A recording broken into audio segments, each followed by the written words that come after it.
প্রচন্ড আকারে আযাব দেওয়ার লক্ষ্যে যতবার চামড়া খুলে পড়বে ততই আবার নতুন চামড়া তৈরি হবে, আবার খুলে পড়বে।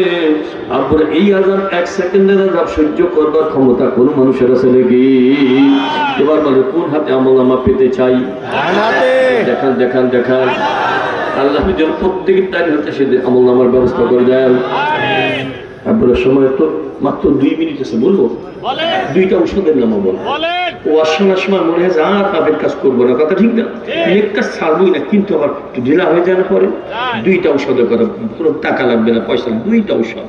এই ঔষধ ব্যবহার করলে দেখবেন আপনাদের ইমানি কুয়াত বাড়তে থাকবে। বলবো আব্দুরা, বলবো আমল নিয়ত করে পড়ছে।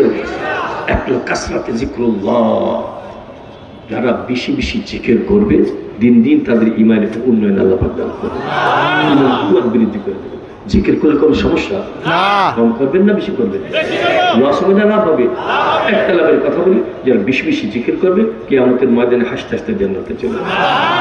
জিকির করবেন না? জিকির করলে ইমানি শক্তি তাকত বৃদ্ধি, তাই না? আরেকটা বলবো, সহবাতে আল্লাহ, আল্লাহর ওলিদের সহবাতে গেলে আল্লাহ পাক কলবের মধ্যে তাকওয়ার আলো পরিচালিত করে দেবে।